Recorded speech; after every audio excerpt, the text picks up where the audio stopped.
magandang araw sa inyo lahat. Ako po si Banat Bay. Buongiorno. Nandito pa rin po tayo sa Paris at pag-usapan lamang po natin ang issue pagdating ho dito sa flood control project. Kasi alam nyo mga kababayan, napakarami at masalimuot ang usapin patungkol ho dito. At talaga nga namang ngayon lumalabas na ang katotohanan at ngayon lumalabas na talaga kung sino yung mga involved dito sa di umanong korupsyon na nangyari sa flood control. Kasi alam nyo, ladies and gentlemen, yung iba ayaw pa kasi umamin nung una until yung mismong presidente na nagsabi na sandali, meron talagang problema.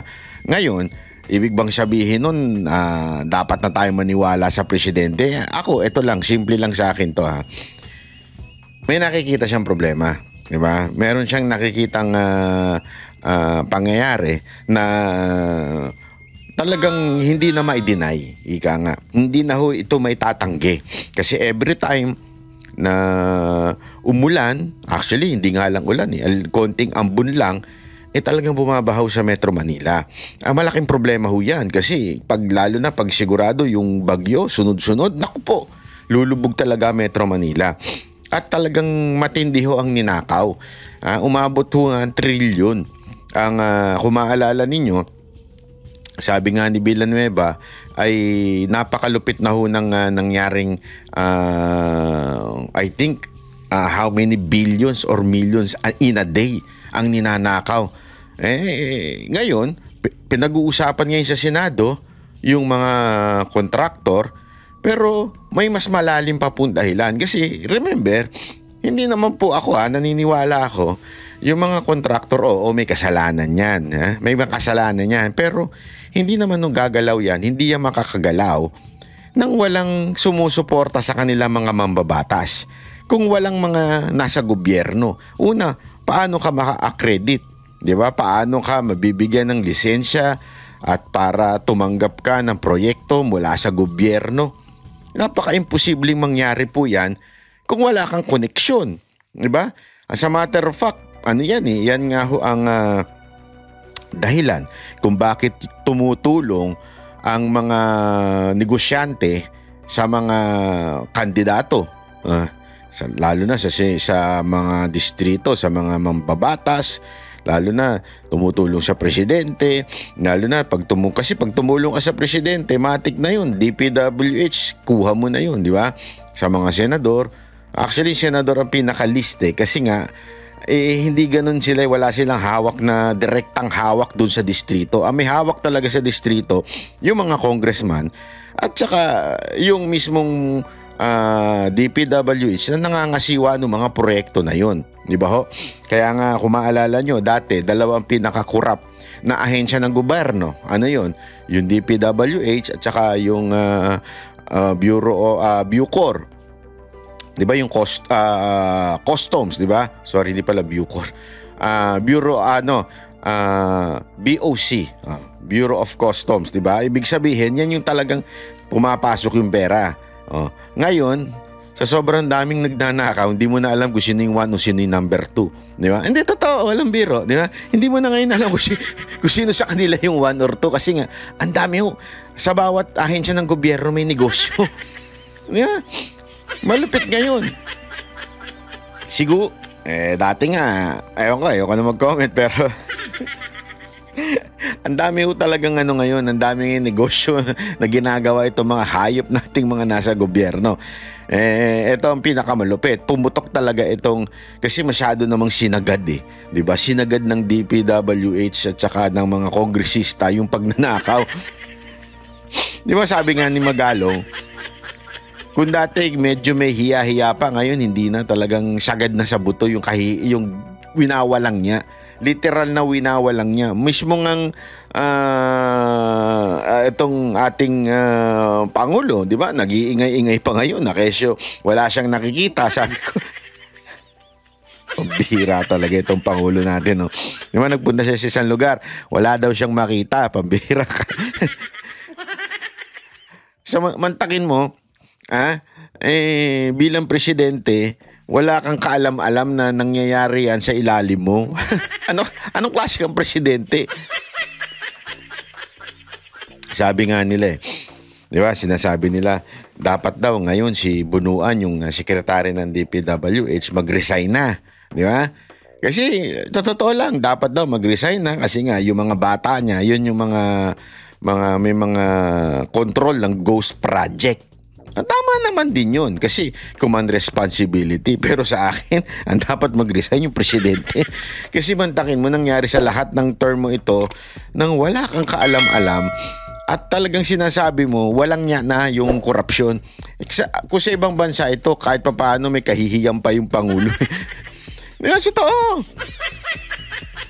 Kung mangyari to sa ibang bansa, malamang nag-resign na yung presidente o yung prime minister dahil sa tindi ng nangyayaring korupsyon sa gobyerno. Again, we are not saying na may direct involvement ng presidente pagdating sa korupsyon.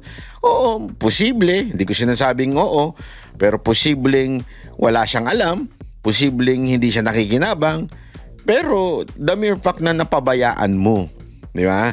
Yung ganyang, at sana nga kung milyon lang. Alam mo yung pag milyon lang, maiintindihan mo pa eh.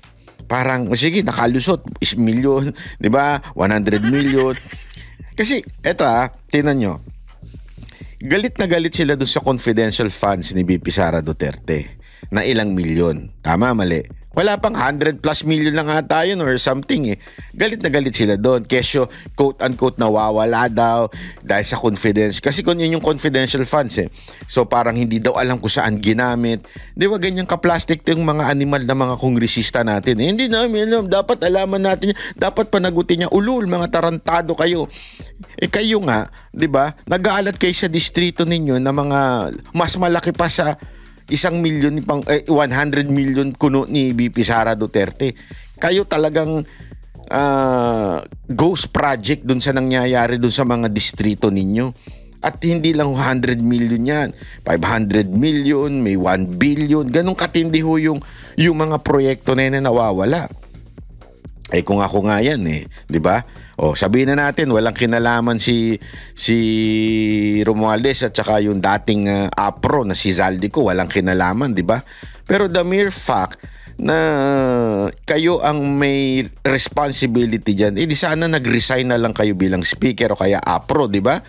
O yung committee ng appropriation, di ba? Di sana ayoko na yan. Maraming katiwalyang nangyari diyan sa baba. Hindi namin namalayan, hindi namin napigilan, di ba?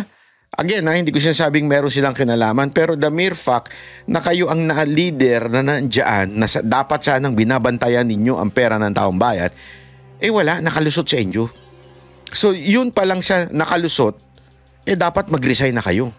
Dapat bumitaw na kayo sa mga posisyon nyo. Nakalusot lang yun, ha? Hindi kayo may sanhi. Paano pa kung sakasakali, allegedly kayo ang may sanhi? Ha? Hindi lang dapat resignation ng abutin ninyo, mga animal kayo. Kung kayo may sanhi, ha? Again, I'm not saying kayo may sanhi. Kung sakaling malaman na kayo may sanhi. Kasi, eto hong si Tiangco, meron na namang revelasyon. Diba, kung makikita mo ng isang araw, sabi niya, may small committee.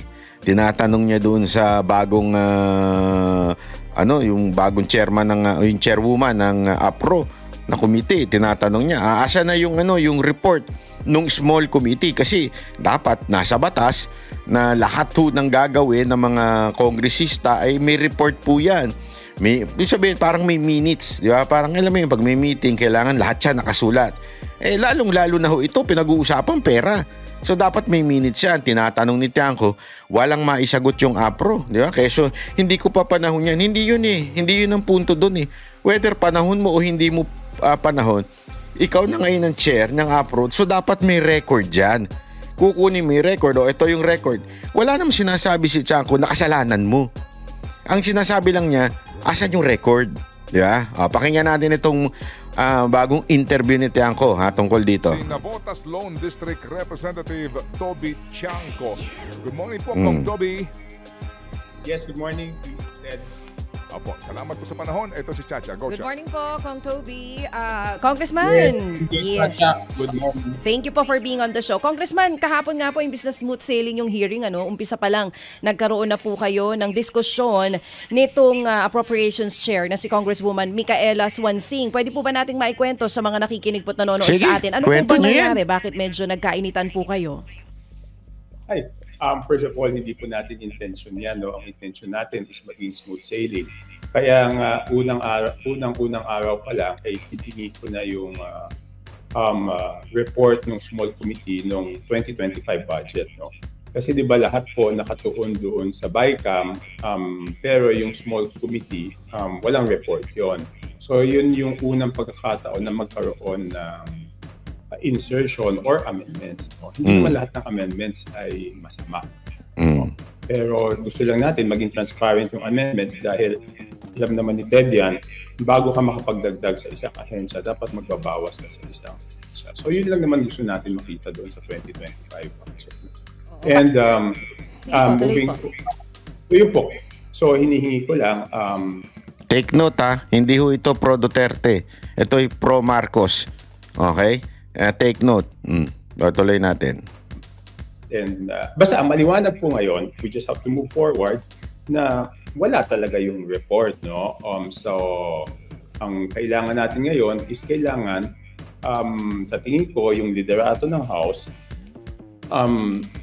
tawagan si Congressman Saldico kasi siya po ang chairman ng small committee at that time. 4 lang po sila noon. Siya yung chairman, senior vice chairman ng Committee on Appropriations, majority leader at minority leader. So since walang maibigay yung COMSEC na siya rin yung COMSEC dati, so siguro si Congressman Saldico lang ang magsabi kung anong nangyari, no? Yun lang naman ang intention natin, di ba? Kung sinabi lang sa atin na wala, then si Congressman Saldico na yung dapat natin tanungin, di ba? Kasi siya lang hindi naman po pwedeng walang may alam nito.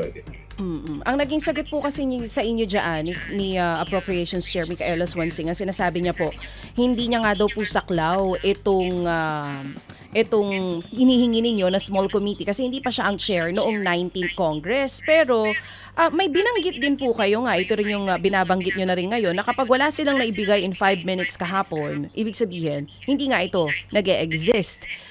Wala po ba si Kong Zaldi kahapon? Kayo po ba mismo hindi kayo nagtanong din sa kanya tungkol po dito sa hinihingi ninyo na report doon sa nangyaring small committee last Nasaan ka na? Congress? Okay, tama po kayo, no? Talagang hindi siya po ang chair noon, hindi siya member ng Committee on Appropriations. Kaya di ba nung sinabi niyang ang sabi ko, itanong lang sa Committee Secretariat kasi yung COMSEC namin. Oo nga, bakit nawawala si Saldico? Ba't hindi mahagila? Ba't hindi ma-interview? Hindi, sa dami-dami ng epal dyan sa Kamara. Diba? Sa dami-dami ng mga congressmen na meron niya ngayon, pinagtatanggol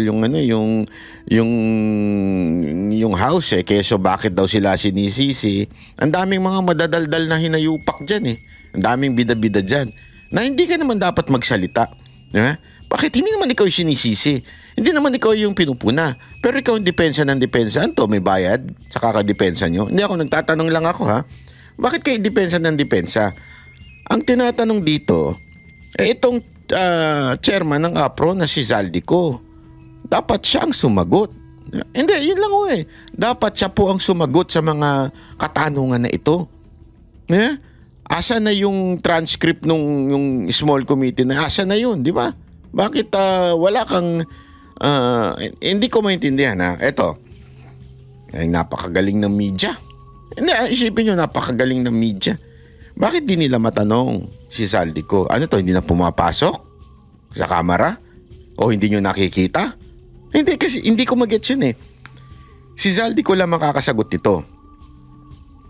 O siguro yung kanyang boss na si speaker. Pero ni isang media walang nag-interview kay Saldico, ni isang media walang nag-interview kay speaker tungkol sa mga ganitong issue. Bakit? Hindi, question lang sa mga media. Bakit? Kayo ba ay merong nakatapal sa mga mata ninyo tsaka sa mga bibig ninyong bilyon-bilyon, milyon-milyon? Kaya hindi kayo makapag-interview? Ano ba talaga? Don't tell me na pumapasok yung mga yan. Isang bihira naman, oo. Yung COMSEC last Congress, di ba? Yun lang naman kung sinabi lang wala, we will just have maabante naman tayo, hindi naman tayo magtatagal dun sa question na yun at ang susunod na sasabihin ko, patawag na lang si Congressman Saldico. Yun lang naman di ba? Oo. Kasi imposible naman, DJ, sige po, imposible naman kahit si Saldico, wala siyang maipapakita. Di ba? Paano nagkapalit-palit yung items doon sa budget? Kasi di ba alam naman ni Ted yan simula bukas, ang tatanong na namin sa mga ahensya, paano nyo ginastos yung mga pondong inilaan sa inyo nung isang taon. Di ba dapat naman bago namin itanong, alam din kung paano nabawasan at paano nadagdagan. Di ba nung tinanong nga, may unang nagtanong sa akin, tinanong si Secretary Ralph, bakit ganyan ang pondo? Di ba ang sagot lang niya is Congress ang makakasagot niyan, hindi naman kami kung paano nadagdagan at nabawasan. So kung ano yung mga standards that we want from the department should be the same standards that we are held accountable for. Diba? So kayo po mismo, Congressman, sa opinion ninyo, dahil hindi pa rin na ilalabas hanggang ngayon yung small committee report para sa 2025 budget, ang duda nyo po parang may itinatago? Ganun po ba?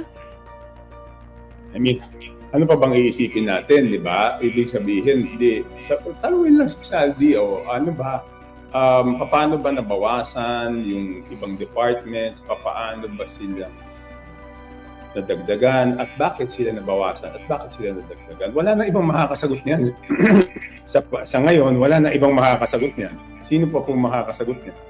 Di ba? Si Congressman Saldico lang makakasagot niyan. Wala nang iba. Congressman, tama po, kasama rin po kayo nung nagkaroon ng... Tanong natin. Bakit hindi matanong ng media itong si Saldico? Saldico, where na you? Here na me. Hindi, nagtatanong lang tayo Hindi natin inaakusahan si Saldico Saldico malinaw to Baka mamaya nandiyan ka na naman. Hindi kita inaano dyan Kasi ito ewan ko kung may ewan, basta medyo may pagkaano ito tayo nagtatanong lang, Saldico. Bakit di mo sagutin? Lumabas ka. Di ba? Magpakita ka kay Tiangco. Magharap-harap kayo in public. Di ba? Sa mainstream media, magpa-press con ka. Hayaan mo matanong ka. Ba't di ka nagsasalita dyan? Alam mo, ito lang Ako, may payo ako sa Saldico. May payo ako sa'yo. Kung ako sa'yo, kung medyo may nalalaman ka, this is the time. You can be a hero. Susuportahan kita. You can be a hero. Sabihin mo lahat ng nalalaman mo. Di ba? Kung ikaw ay napag-utusan lang ba? Kung ikaw ay may alam sa mga nangyari dyan sa flood control project. Kasi di ba naalala ninyo pagka yung anong tawag doon sa witness, di ba? Pwede ka maging star witness basta hindi ikaw yung pinaka-guilty, di ba? Hindi ko sinasabing guilty si Saldico wala tayong sinasabi. Wala namang crime dito na inaakusa sa inyo etong si Tiangco. Pero gusto mong maligtas. Kasi lalabas at lalabas na ito. Hindi na ito maiiwasan. Talagang wala na, dire-diretso na ito sa tingin ko yung ginagawa ng Senado, ginagawa ng Kamara, etong si Tiangco, talagang mabubuking na. Mabuti pang mauna ka nang magsalita.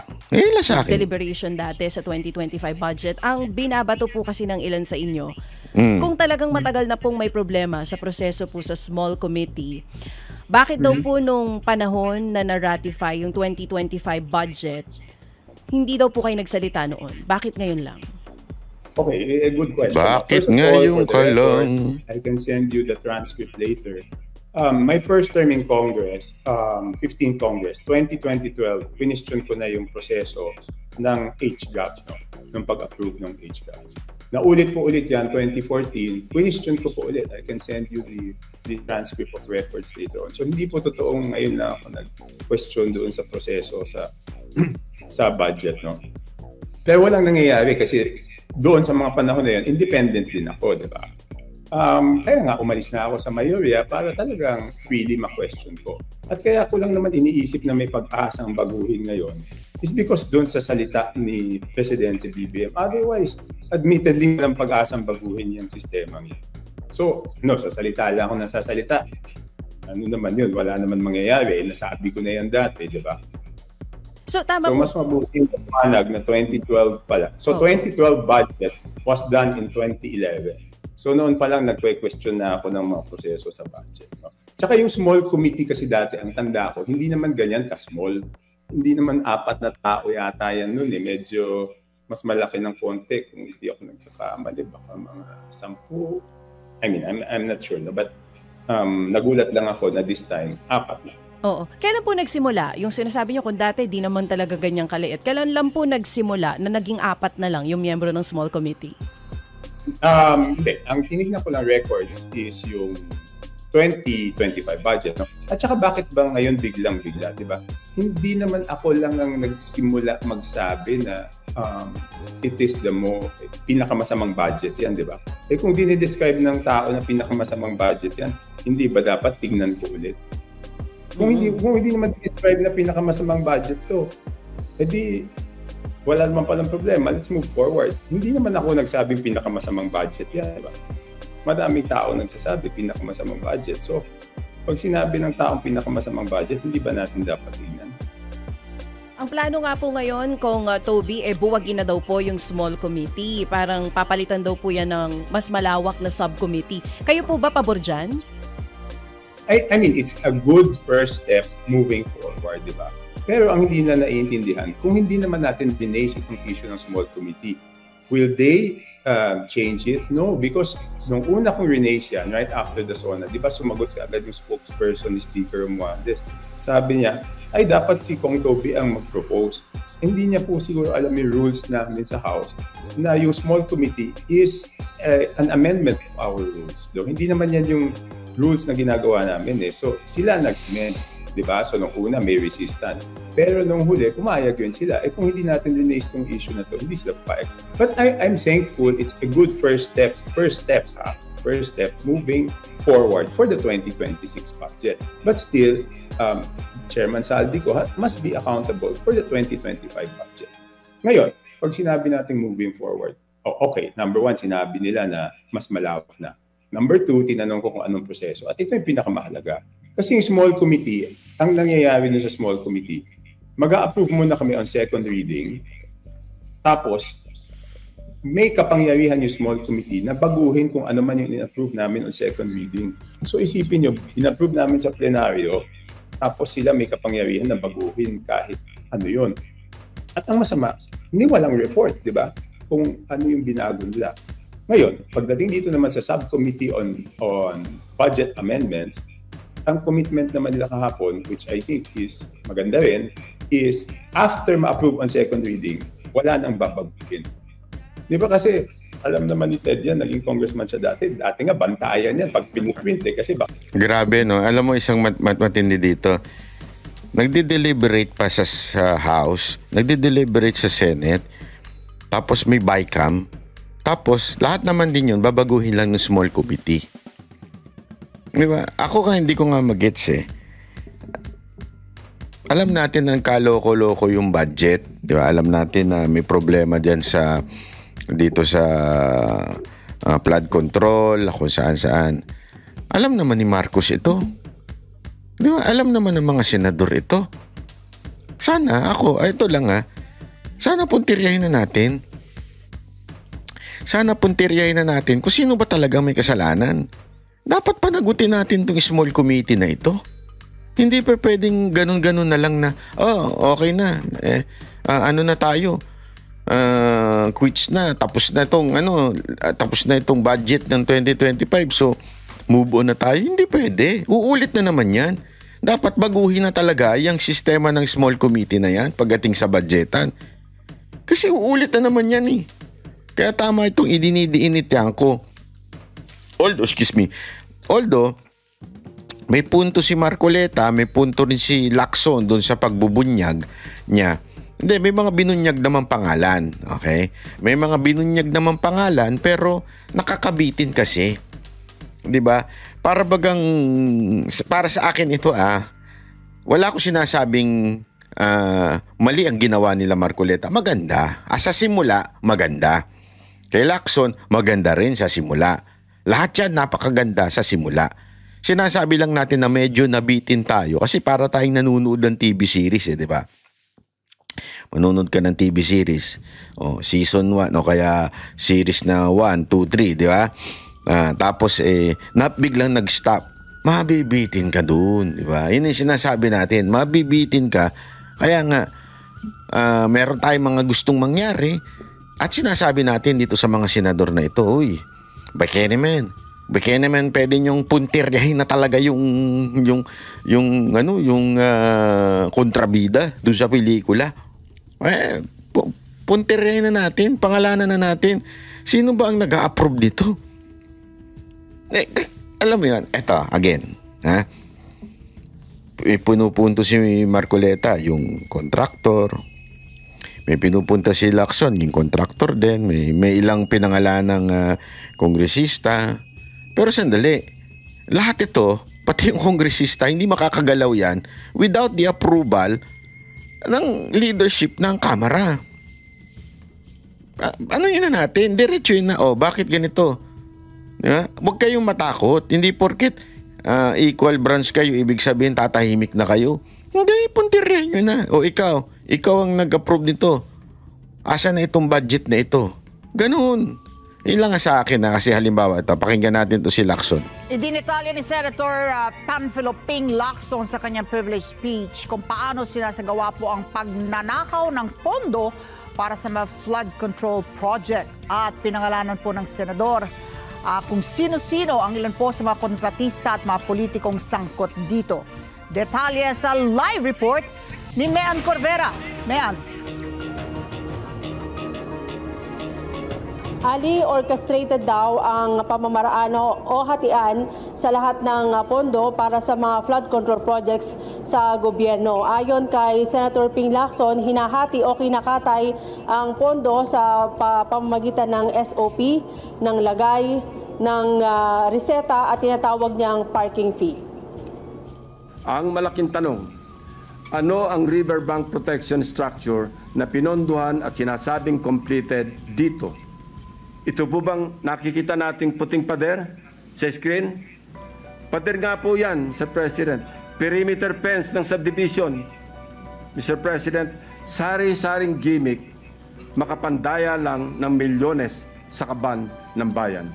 Idinitalye na ni Senator Ping Lacson ang iba't ibang maanumalyang proyekto na pinondohan mula sa buwis ng taong bayan. Sa kanyang privilege speech na may titulong Flooded Gates of Corruption, sinabi ng senador na ang pinaka-notorious daw ang tinawag niyang horror stories ng mga proyekto sa Hagonoy at Malolos, Bulacan. Sinuong ng aking team ang baha sa Barangay Abolalas, Hagonoy para hanapin ang proyektong Construction of Riverbank Protection Structure mula sa Darcy and Ana na nagkakahalaga ng 77.199 million pesos na naman. Ito po ang tumambad sa amin, Mr. President. Nakikita niyo po ba ang pagkakatayo ng flood control structure? Hindi niyo po talaga makikita, my dear colleagues.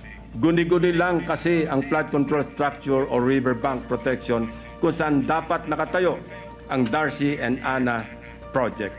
Ayon kay Lacson, orchestrated ang sindikato ng dalawang nasibak na district engineers na sina Henry Alcantara at ang pumalit sa kanya na si dating Assistant District Engineer Bryce Hernandez. Sa loob lamang ng 3 taon, nakakuha sila ng 28 mga proyekto na pawang mga guni-guni o ghost projects. Gusto po ba ninyo makita ang itsura ng isang 77.199 million pesos worth na riverbank protection structure? Nasaan na nga ba? Ewan ko, Mr. President, dahil wala tayong makita. Kahit ano pang suyod ang gawin namin, hindi namin makita o mahagilap ang flood control project ng Darcy and Ana Builders. Grabe, no? Nung dati, kahit papaano, sinisimulan tapos biglang ititigil. This time talagang wala na. Arang, sige, pirmahan na lang tayo tapos na. Alam mo, imposible kasing wala itong una-una. May mga binanggit nga ni Secretary, may mga quality control, di ba? Napipirma kung nagawa ba o hindi. Ano nangyari doon? Bakit hindi sibakin yung mga putang inang yun, kasuhan yun? Di ba?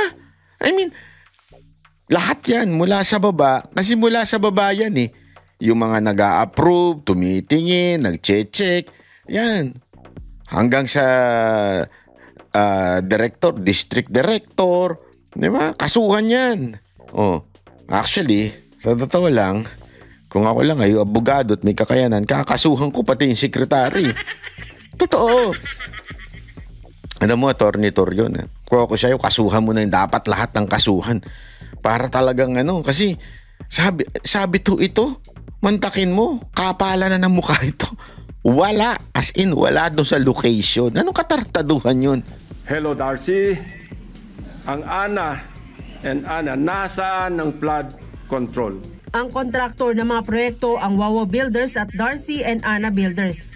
Pero ang Darcy and Ana Builders nawawala rin ayon sa senador. Isa pa sa nakita namin, ang Barangay Inarawan na dumanas rin ng pagguho ng bahagi ng River Dike. Tumabo po ito ng 1.764 bilyong piso. Sa lahat ng proyektong nilaan sa Barangay Inarawan, tanging ang SunWest Incorporated ang nakakopo ng mga proyekto. Ito ang kontraktor na una na nating narinig sa ulat ng Pangulo bilang pangwalo sa mga kontratistang nakakuha ng pinakamarami at pinakamalaking kontrata sa flood control. Ilan pa sa tinukoy ng senador ang mga proyekto sa may 7 barangay sa Nawan at Baco sa Oriental Mindoro na pinondohan ng 10 bilyong piso. Tinipid, sinadyang minali at shortcut ang pagkagawa. Sad reality, Mr. President, is mayroon na rin silang standard para sa substandard. Mr. President, for 3 years, 19 billion na pondo ang ibinuhos para sa flood control sa Nauhan. Umaapaw ang pondo pero lubog pa rin sa baha ang mga Nauhenyo. Ano nangyari, Mr. President? Kaninong mga bulsa inanod ang buwis ng taong bayan? Pero sa bayan lang ng Nauhan, aabot na anya sa 1.9 bilyon ang nailaang pondo sa nakaraang 3 taon, pero ang mga proyekto gumuho na rin kasabay ng mga bagyo at malalakas na ulan. Ang proyekto anya bahagi ng insertion ng isang kongresista sa Mindoro. Meron pa ngayon tinatawag na passing through or parking fee na aabot sa katumbas na 5 to 6% ng pondo. Ito ang itinuturing na royalty, ang tawag sa lagay na ibinibigay sa politikong may kontrol sa distrito kung saan iimplementa o itatayo ang proyekto. Ayon sa senador, sistematiko ang hatian ng pondo at halos 40% na lang ang kabuang pondo ang napupunta para sa flood control projects. Sa breakdown ng senador, 8 hanggang 10% ang napupunta sa mga district engineers, 2 hanggang 3% ang para sa kickback ng District Engineering Office mula sa sobrang kita ng kontraktor, 5 hanggang 6% naman para sa mga miyembro ng Bids and Awards Committee, 0.5 hanggang 1% naman para sa Commission on Audit at 20 hanggang 25% naman para sa funder o politikong naghanap ng pondo para sa proyekto.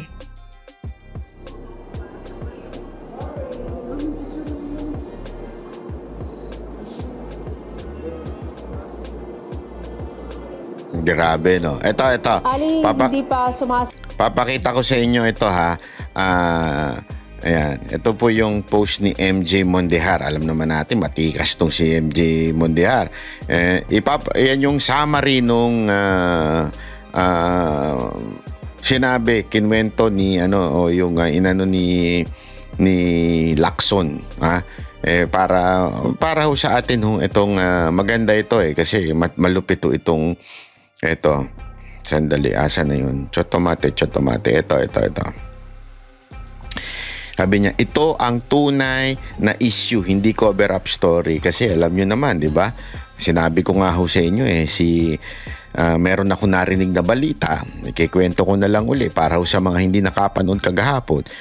Meron ako narinig na balita from source ko dyan sa Kamara. Sabi ba naman sa akin, natataranta na daw ang leadership ng Kamara kasi unti-unti nang nabubuking yung mga kalokohan, di umano, allegedly. Di ba? So, unti-unti na daw nabubuking kaya kailangan ng bagong issue para pumutok at doon ang maging atensyon ng mga media kasi siyempre, you have to feed the media different issue para hindi na masyadong kalkalin pa yung issue dito sa flood control. Kaya lang, itong another issue na inilabas nila ngayon, itong kay Pastor Kibuloy na kesyo pinapa-extradite daw ng Amerika. Ang masagwa dito, hindi nila yung istorya. Yung pinapa-extradite ng Amerika, una sa lahat, number 1, June pa yon. Pero bakit ngayon lumabas? June, July, August. Napaka-obvious na wini-withhold yung information tapos pagka meron ng issue na bago at kailangan ma-divert doon sa issue na yon, tsaka inilabas ito. So number 1 yun. June pa yung issue. Pangalawa, walang kwenta yung extradition kasi nga po may kaso hong dinidinig dito si Pastor Kibuloy. Diba? Hindi ho pwedeng i-extradite hanggang dinidinig pa ng local courts yung kaso ni Pastor Kibuloy. Diba ho? So, napaka-imposible nun. Pangatlo, posible rin na baka naman malapit na makalaya si Pastor kaya ang ginagawa nila naghahanap na sila ng contingency plan na pag nakalaya to dahil nakapag-bail pwedeng kunin si Pastor. Hindi nga ho kung sakasakali ho makalaya si Pastor, it's out of bail. But it doesn't mean na tapos na yung kaso. As a matter of fact, yung kaso, didingging pa yan. Sabi nga tapos kung halimbawa lang pero syempre hindi ito mangyayari sa tingin ko dahil this is all political. Kung makonvict pa si Pastor, kailangan niyang pagbayaran yung conviction o yung judgment ng judge. Pero syempre again, malabo yan kasi ako alam kong talaga sa puso ko na inosente po si Pastor. So talagang itong ginagawa nila na issue ni Pastor, nonsense. Yeah? Etong extradition na to, wala itong saysay. Pero bakit nila nilabas ngayon? Kasi nga, tama ho, cover up lang ho ito. Ito po ay diversion. Gumagawa sila ng issue para ma-divert, para makaligtas ho. Etong di umano na narinig ko allegedly na natataranta na itong leadership ng Kamara. Posible kaya? Ako nagtatanong lang Kasi again chismis lang yun sa akin. Binalita lang sa akin yun ng isa kong source. Pero paano ko masasabing totoo? Anong ebidensya ko? Remember, in evidence, ang isang pwedeng maging ebidensya dyan is circumstantial evidence. Diba? Kung ano yung mga nangyayari. Ngayon, mukhang etong issue ni Pastor pang divert lang. Ibig sabihin, may napapraning, may natatakot. So, posible, yung nagbalita sa akin, may katotohanan. Hindi ko sinasabing may totoo talaga, pero dahil dito sa ebidensya na diversion na ginagawa nila, abay malamang sa malamang. Posible. Ano ba sabi ni dito? Ni MJ Mondihar. Excerpt from Senator Lacson. Privilege speech. Ito daw. Mga proyekto at kontraktor na binanggit. Pampanga, Arayat at Kandating. 20 million na proyekto noong 2018, lumobo sa 274.8 million from 20 million ng 2018. Nung nawala na si Pangulong Duterte, 2025, naging 274. Ang laki nung kinalaki nun 250. Mahigit. 250 million. Sa La Union, mula 100 million doon sa national expenditure, di ba? 2024, naging 1.6 billion.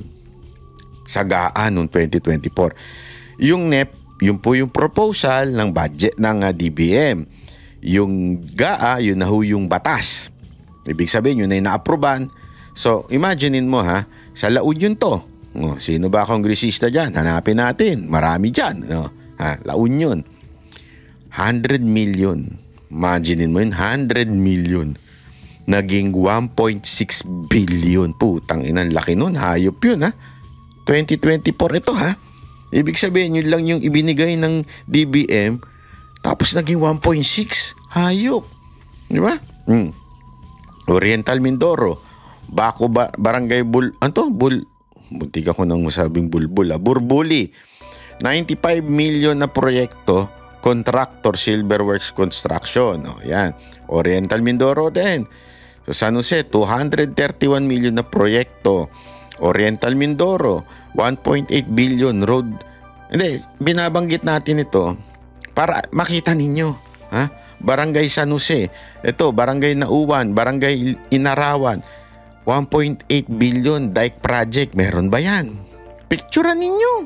Puntahan ninyo mga taga Barangay Inarawan. Naarawan na ba kayo dyan? Tingnan ninyo yung dike project. Ito pang sa Barangay Apitong. Sa Oriental Mindoro rin. 193 million. Anak ng wewe. Bulacan, Malolos, Hagonoy, iba sa San Jose. Iba. At San Nicolas pala. Sunod-sunod na ghost project na TIG. 77 million bawat isa. Pare-pareho. Ang galing din nila. No? Napare-pareho nila yung project. Walang opisina, peke ang address ng construction. Naku po, ang lupit ng construction, Darcy. Kaya pala mayayaman na mga 77 million isa. Main point sa privilege speech, hindi kababalaghan ng mga anomalya kundi planado ng isang organisadong network ng abusado sa kapangyarihan. Ang tanong, sino yon? Yan ang importante. Kung alam mo, Senator Lacson, wag nang puro blind item, ha? May grupo na sindikato na substandard at ghost project. Modus ng hihiram ng lisensya sa mga paborito nilang contractors. Sa pamagitan ng lisensya, sila mismo nag-implement na proyekto o gagawa ng dokumento. Diba? May sinagawang inspeksyon at validation din sa mga proyekto sa Kabikulan, Davao Peninsula, Western Visayas, Central Mindanao na isinama sa sunod sa pagdating sa pagdinig at investigasyon. Panawagan sa Senado na maging huwaran sa good governance sa ilalim ng pamumuno ng Senate President at pakikiisa ng lahat ng membro ng kapulungan. Simulan ito sa isang tapat na transparent. Ito na nga eh. Sa madaling salita, sinasabi na ni Lacson. Okay? Na ito'y hindi ginawa lamang ng isang ordinaryong congressman. Ito'y hindi ginawa lamang ng isang district director ng DPWH. Ito ay organisado. Sabi nga parang mafia. Sino ba dapat ang managot dito? Based dun sa ating napanood kanina. Abay dapat, sabi ni Tiangco, panagutin si Zaldico. Sabihin, hindi panagutin. Sorry, not panagutin. Pasagutin. Okay, mali yung term ko. Pasagutin si Zaldico. Ibig sabihin, dapat matanong si Zaldico anong nangyari doon sa small committee. Di ba ho? Ang linaw po nun. So, dapat sagutin niya ito. Hindi yung, ewan ko nga, bakit walang lumalapit na media kay Zaldico? Takot ba kayo? Pasagutin niyo si Zaldico. Pangalawa, dapat pasagutin nyo rin si speaker. Di ba? Hindi pa pwedeng lang. Alam nyo, sabi nga sa kamera, walang nangyayari dyan nang walang basbas ng speaker. Kahit noon pa. Yan talaga basta may dyan, whether kung anong gagawin dyan, whether good or bad, kailangan may basbas ng speaker. Pag wala, hindi makakagalaw daw dyan. Kaya dapat panagutin. Pasagutin si speaker. Tanungin ano ba ang nangyari. Kasi nangyayari ngayon, dahil dito sa paglabas ng issue kay Pastor, tila dinadivert. Kung hindi man dinadivert, may napapraning. Ako, nagtatanong lang ako. Speaker Romualdez, Congressman Zaldico, ako ay nagtatanong lang naaaning na ba kayo? Kayo ba ay natataranta na ba? Kayo ba ay nagtatago?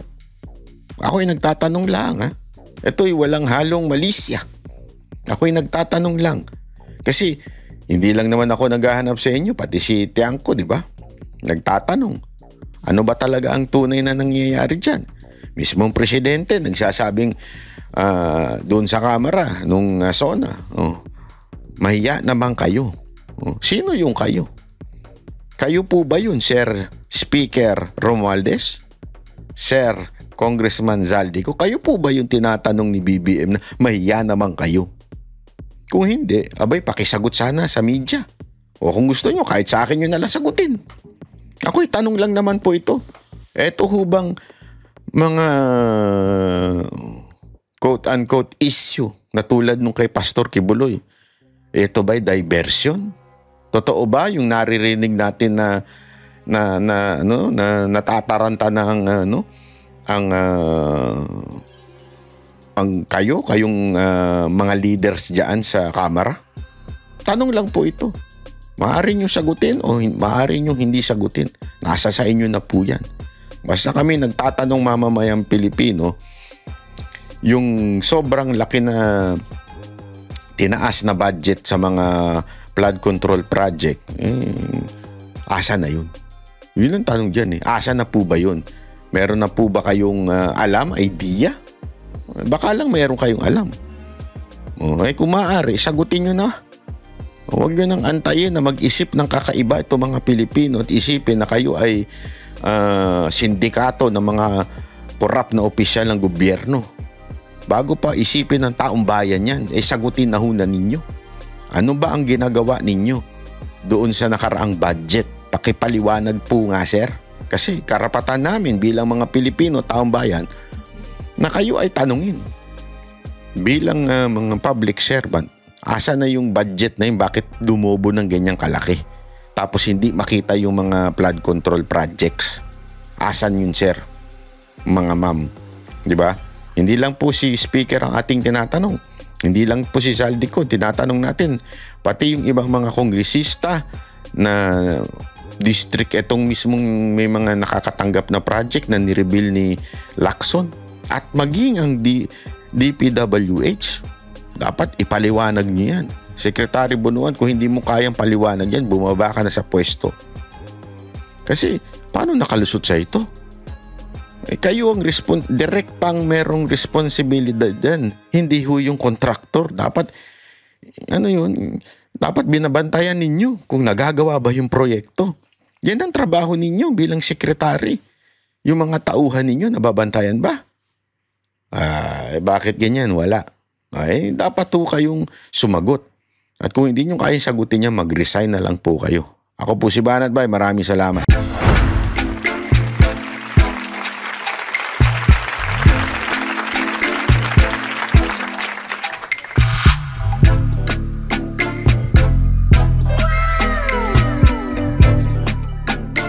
The next performance will start momentarily.